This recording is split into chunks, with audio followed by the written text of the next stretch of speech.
Hi friends, welcome to Kala Style. இன்னைக்கு நம்ம பண்ண போகிறது பிஸ்கெட் பீட்சா. எனி பிஸ்கெட்ஸ் எடுத்துக்கோங்க. நான் இங்கே எடுத்துருக்கிறது மேரிகோல்டு பிஸ்கெட். அதில் மைனஸ் ஸ்ப்ரெட் பண்ணிக்கோங்க. இதுக்கு ஸ்பெசிஃபிக் வெஜிடபிள்ஸ் வேணும்னு எதுவுமே இல்லைங்க. உங்கள் வீட்டில் என்ன இருக்கோ அதை நம்ம யூட்டிலைஸ் பண்ணிக்கலாம். நான் இங்கே கேரட் துருவினது ஸ்ப்ரெட் பண்ணிகிட்ருக்கேன். அண்ட் கெட்சப் ஸ்ப்ரெட் பண்ணிக்கோங்க. அண்ட் கேப்சிகம் அண்ட் டொமேட்டோஸ் நான் இங்கே யூஸ் பண்ணியிருக்கேன். உங்கள்கிட்ட ஆனியன்ஸ் இருந்தாலும் சரி, கொரியண்டர் லீவ்ஸ் இருந்தாலும் சரி, அதுவும் நீங்கள் யூஸ் பண்ணிக்கலாம். And cheese, any cheese, mozzarella cheese இல்லை க்யூப்ஸ் மாதிரி கிடைக்கும், அந்த மாதிரி சீஸ் இருந்தாலும் நீங்கள் துருமி யூஸ் பண்ணிக்கலாம். Oregano and chilli flakes spread பண்ணிக்கோங்க.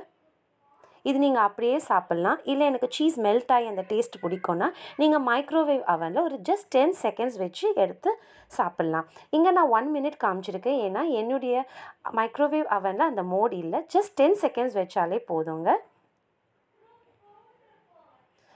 ஓகே, இப்போது cheesy biscuit pizzas are ready. பிடிச்சிருந்தா லைக் பண்ணுங்கள், ஷேர் பண்ணுங்கள், சப்ஸ்கிரைப் பண்ணுங்கள். தேங்க்யூ.